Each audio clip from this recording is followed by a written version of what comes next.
গণতন্ত্র পুনরুদ্ধার আন্দোলনে ত্যাগী নেতাদের যেখানেই খোঁজ পেয়েছেন সেখানেই সাহায্যের হাত বাড়িয়েছেন বিএনপির ভারপ্রাপ্ত চেয়ারম্যান তারেক রহমান। এই ধারাবাহিকতায় এবার তিনি পাশে দাঁড়ালেন মাগুরা জেলা ছাত্রদলের সাবেক যুগ্ম সাধারণ সম্পাদক ফাহিম মুনতাসির শান্তর। এই সাবেক ছাত্রদল নেতাকে কিডনি ট্রান্সপ্ল্যান্টের জন্য তারেক রহমানের পক্ষ থেকে দেয়া হয় আর্থিক অনুদান। সোমবার বিএনপির ছাত্র বিষয়ক সম্পাদক রকিবুল ইসলাম বকুল এই নগদ অর্থ সহায়তা পৌঁছে দেন। এই সকল নির্যাতিত নেতাদের পাশেই আমাদের ভারপ্রাপ্ত চেয়ারম্যান জনাব তারেক রহমান সাহেব আছেন। আমরা জিয়া রহমান ফাউন্ডেশন, আমরা বিএনপি পরিবার এবং বিভিন্নভাবে আমরা ছাত্রদল থেকে যুবদল থেকে সব পর্যায় থেকেই আমরা এই সকল নেতাকর্মী কিংবা সাধারণ জনগণ সবার পাশে আমরা দাঁড়াচ্ছি তার নির্দেশক্রমে। তিনি নিজে নেতৃত্ব দিয়েছেন, তিনি দেখেছেন কিভাবে ছাত্র জনতা এই ফ্যাসিস্ট হাসিনার নির্মম নির্যাতনে নির্যাতিত হয়েছেন এবং অনেকেই মৃত্যুবরণ করেছেন। সুতরাং মানুষের কষ্ট বুঝে তিনি পাশে এসে দাঁড়িয়েছেন। বিএনপির ভারপ্রাপ্ত চেয়ারম্যান তারেক রহমান সাহেব শুধু দলীয় লোক না, সাধারণ জনগণও যদি অসুস্থতায় ভুগতেছে, যদি কোনো প্রকার কোনো বিপদে পড়তেছে, বিএনপির ভারপ্রাপ্ত চেয়ারম্যান তারেক রহমান সাহেবের টিম 10 মিনিট 15 মিনিটের ভিতরে সেই জায়গায় যে হাজির হচ্ছে।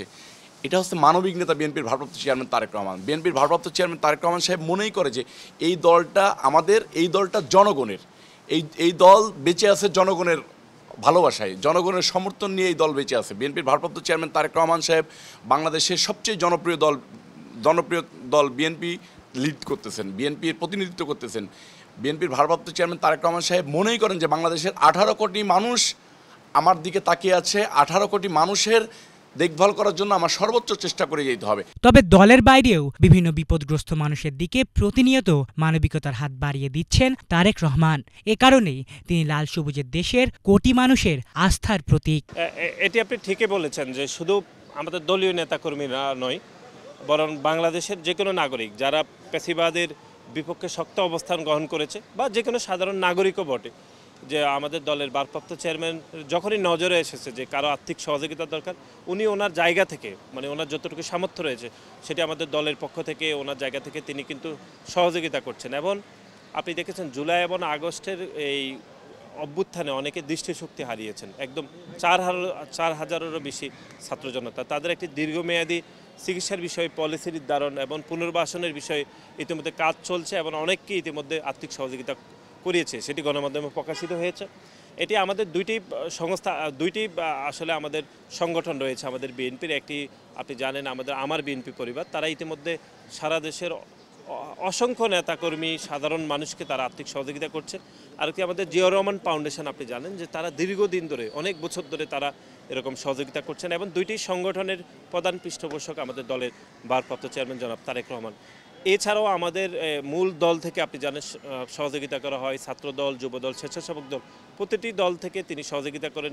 আবার এমন সময় দেখা যায় তো উনি নিজ উদ্যোগে একদম ওনার নিজের পক্ষে থেকে তিনি আর্থিক সহযোগিতা করেন। যেমন আজকে আপনি দেখেছেন শান্তকে সহযোগিতা করেছে। এটি হচ্ছে যে তিনি একটি মানবিক বাংলাদেশ প্রতিষ্ঠা করতে চান দীর্ঘদিন ধরে, কিন্তু এই যে খুনি হাসিনার যেই বাংলাদেশকে তিনি রেখে গেছেন তার বিপরীতে একটি মানবিক বাংলাদেশ, সব মানুষকে একই প্ল্যাটফর্মে এনে তিনি যে বাংলাদেশ দেখার স্বপ্ন দেখছেন সেটির এক ধরনের আবরণ বা আয়না আমরা দেখতে পাচ্ছি, যে তিনি একদম সকল মানুষের অভিভাবক হিসাবে যেরকম ভূমিকা রাখা দরকার ঠিক সেভাবে তিনি ভূমিকা রাখছেন। আমাদের এখনও যে কোনো প্রোগ্রাম হলে সেখানে ভারপ্রাপ্ত চেয়ারম্যান জনাব তারেক রহমান ইউকেতে, লন্ডনে একটা সাবজেক্ট আছে, স্কুলে পড়ায়, কাইন্ডনেস নামে একটা সাবজেক্ট।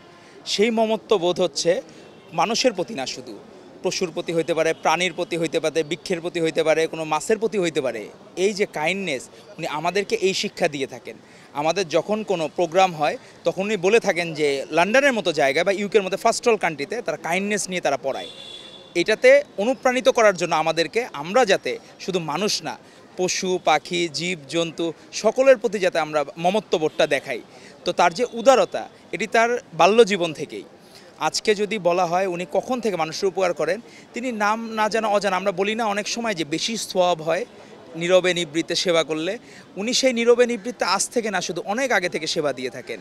এবং ওনার যে অগণিত সেবা, আমরা এখন অনেক কিছু জানতে পারি। মাগুরায় ধর্ষণের শিকার শিশুর পরিবারের পাশে দাঁড়ানো, কিংবা আওয়ামী লীগের হামলায় বাড়ি হারানো শিল্পী মানবেন্দ্রর প্রতি সাহায্যের হাত বাড়ানো, এসব কিছুই যেন তারেক রহমানের মানবিকতার উৎকৃষ্ট উদাহরণ। তবে বিএনপির এই ভারপ্রাপ্ত চেয়ারম্যানের এমন উদারতার দৃষ্টান্ত আছে ভুরি ভুরি। এসব কারণেই হয়তো দেশের মানুষের মানসপটে তারেক রহমান আছেন অমর হয়ে, থাকবেন অমর হয়েই।